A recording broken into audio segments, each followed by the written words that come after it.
Və mənim dediyim odur ki, gəlin ədalətli olaq. Bir yol ki, deyir, məbədə aparmır, o yolla getməyinə dəyməz. Sən Mustafa bəy də dedin, mən də nə deyirəm? Deyirəm, qardaşım, gəl azad ədalətli bir dövlət quraq da. Bir dövlətin ki, mayası haramçılıqdan qurulur. Bir hökumət ki, saxtakarlıqdan qurulur. O xalqa işləmir. Ona o saxtakarlığı kim ki diktə edir, ha? Sabah ona işləyir, onun dediyi ilə durub oturur. Gürcü xalqı onun fərqindədir. Başa düşür ki, ya bugün xilas olacaq, ya da yenidən Rusun köləliyinə, müstəmləkəsinə keçəcək. Və salam, şu Bu kadar basit. Peki, Yox, mən bunların mələk olduğunu söyləmirəm, bu hakimiyyəti mən açıq söyləyirəm. Biz bu hakimiyyəti mən dəstəkləmirəm də, sadəcə olaraq xarici siyasətini dəstəkləsəydi, daxili siyasəti mən demişəm həmişə, Gürcüstan türklər diskriminasiya olunur, ermənilərə qat-qat daha çox hörmət olunur burada, nəinki Azərbaycan türklərinə, bizə ümumiyyətlə hörmət olunmur burada, açığını söyləyirəm sizə. Kadr politikasında regionlara büdcədən xərclənmək, Gürcüstan türklərinin haqları pozulur çox kobud surətdə, açığını söyləyirəm. Bizə qədər həddindən artıq böyük haqsızlıqlar var. Bunu mən həmişə demişəm. Amma bunların mələk olduğunu demirəm. Amma Saakashvili dövründə də Saakashvilinin də mələk olduğunu demirəm. Mən yəni 2008-ci ildə savaşı da gördük. Gürcüstanın başına əlan oyunları da gördük. Mənim ailəm olan və türklərin minlərlə türkün ailəsinə olan deməli hadisələri də gördük.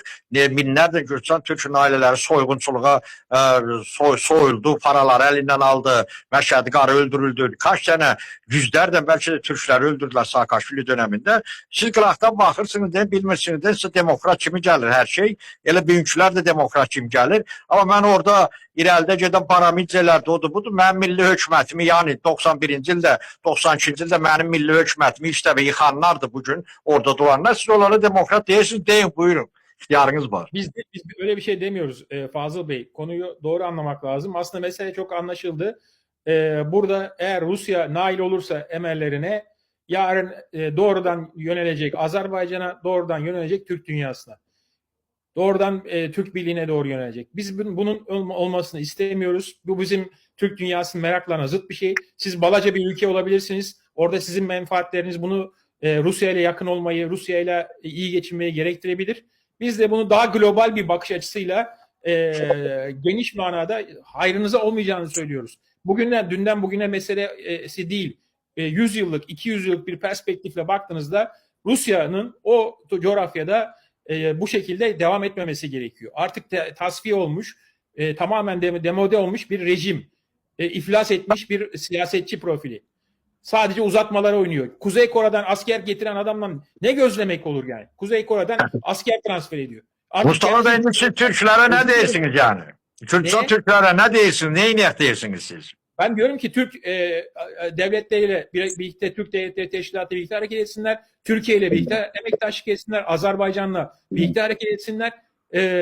Bu coğrafyanın istikrara... Tamam, onu da size söyleyeyim. Güney Kafkasya'nın... Bak size söyleyeyim. Türkiye'de deprem olanda ben 24 saat çalıştım, 24 saat. 10 milyon dolardan çok Türkiye bir çömeli yardım elədi. Ama bugün Türkiye'nin baş elçisi, konsulu bir defa da olsun Türkiye'nin tədbirlerine beni çağırmır. Bir dakika. Azerbaycan'ın səfiri de bütün günü bilirdiniz. Ben İlham Əliyev'i dəstəkləyirdim açığına da, ona göre de Azerbaycan muhalefette məndən inciyirdi. Tamam mı? Bugün Azerbaycan Gürcüstandakı səfiri Faik Quliyev erməniləri çağırır, ermənilər akrabalarını çağırır, hepsini tədbirlərə, bura dəstək verir. Ama bize heç bir dəstək vermir, bizden düşmənçilik yapar. Biz nasıl yapar? Bizim yolu bağlayıplar, Azerbaycan yolu bağlayıp bileti bize 500 dolara satır. Nasıl bu? Ne? Bu şekilde yapıyorlarsa, bu şekilde davranıyorlarsa büyük hata ediyorlar. Ama bu demek değildir ki... Biz saatsiz kalmışız. Tamam, işte ben söylüyorum. Eğer bu şekilde davranıyorlarsa büyük hata ediyorlar. Bu yanlış bir tutum. Bunu da biz de her fırsatta bunu dile getirmeye gayret ediyoruz. Böyle yapmasınlar diye. Ama bu demek değildir ki büyük planda devlet politikasını etkileyecek bir tutum değişikliğine yol versin. Yani tutup da Rusya'nın yanına hizalanmak gerekir. Bu en büyük yanlış bu olur. Burada ehvenişer bir durum var. Yani mükemmel diye bir şey yok. Az zararlı olan var. Bir de daha çok zararlı olan var. En büyük zarar Gürcü halkı için Rusya'nın tekrar terkibine girmektir. Tıpkı diğer bu bölge ülkeleri gibi. Rusya hiçbir yere getirmedi yani bugüne kadar. Herhangi bir şekilde ne bir zenginlik, ne bir refah, ne bir düzen hiçbir şekilde getirmedi. Tam tersine kaostan, bölmekten beslenip sömürmek üzere bir şeydir yani. Emperyalist bir sistemdir. Tamamen de tasfiye olmuştur artık yani. Bitmiştir yani. Tükenmiştir. Şu anda Batı onun üzerinden silindir gibi geçiyor. Siz onun Mustafa yanında Bey. olsanız siz de o şekilde onlarla birlikte izleyeceksiniz. Biz diyoruz ki ne onlar Batı'dan yana olun, ne Rusya'dan yana olun, bağımsız olsun, demokrasi olsun, insan hakları olsun, şeffaflık olsun, adil yönetim olsun. Kim geliyorsa gelsin başa. O ayrı bir şey. Halkın tercihine hiç kimse karışamaz. Ama Rusya bize şey yapacak diye yani bu seçimleri sahteleştirmek ya da Rusya'nın terkibine girmek bu en büyük felaket. Mustafa Buyurun Bey, hocam. gələn dəfə moderator mən olacağım. Siz çox gözəl konuşursunuz. Burada nasıldır Mustafa Bey? Yine deyirəm da, beni Gürcistan Türkçü olarak Gürcülər Gürcistan devletini düşünen kimi, ben de bir Gürcistan vatandaşı, Gürcistan Türkçü olarak ben Gürcistan Türklerini düşünürüm. Açık söyleyeceğim size. Yani biz ben istemiyorum ki bu büyük konuşan bile, ama diyeyim ki bizim Gürcistan Türkleri bu dakika 1 milyona kadar Gürcistan'da Türk'ün yaşamasının belki de %50, %60'ı şəxsən benim ve benim etrafımda olan dostların yardımıyla oldu ki bizim park buradan kaçmadı.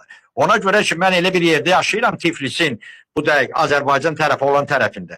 Eğer bizim burada yaşayan soğanlıklar Gürcistan'ı tercih edip kaçsaydılar, daş Ermenistan'daki olduğu kimi. Ben size söyleyeyim ki Gürcistan'da bugün bir Türk de kalmayacaktı, tamam mı? Biz o vaxtı sinemizi irəli verdik, hayatımızı risk altına koyduk, bunu yapmadık. Bunu eləmədik ve Gürcistan Türklerini koruduk, sakladık. Bugün de ben çok iyi bilirim ki burada nasıl hangi manevralar eləmək lazımdır ki biz öz mövqeyimizi saklayaq. Yine deyirəm, biz ne Rusya tərəfə, ne Avropa, ne orası, ne burası, biz təşkilatlanmalıyıq, öz haklarımızı, hüquqlarımızı tələb etməliyik. Aynen Ben öyle. yine söyleyeyim, Gürcistan'da 33 yıldır Rusya'dan ayrılıbdı. Bir defa da olsun demokratiya deyilen şey Gürcistan'da olmuyubdu. Hələ ki ne de görünmür, tamam mı? Olsa belə bunun Gürcistan Türklerine çok aidiyyatı da olmayacak, açık söyleyeyim size. Neye göre? Ona göre ki eğer Gürcistan'da yaşayan Türklere demokratiyi getirsələr, bakın bugünün özünde de Gürcistan Türkleri yaşayan bölgelerin əksəriyyətində Ermənilərdir başçılar, tamam mı? Gürcü soyadını. Saakashvili döneminde de hepsi aynen böyleydi. Savcılar, bu hepsi Erməniləri gətirirlər, Gürcü soyadına qoyurlar. Biz sahipsiz kalmış bir toplum olduğumuza göre burada ne Türkiye ne Azerbaycan bize sahiplik eləmirlər ve Xoşqədəmin zaten onun bu əlindən bize sahiplik eləmək istəyirlər. Ona göre biz sahipsiz kaldığımıza göre biz manevra eləmək hüququndayıq. Yoksa bizim ne Putin'e, ne Avropa, ne o bu, ne bize fark etmez, tamam mı?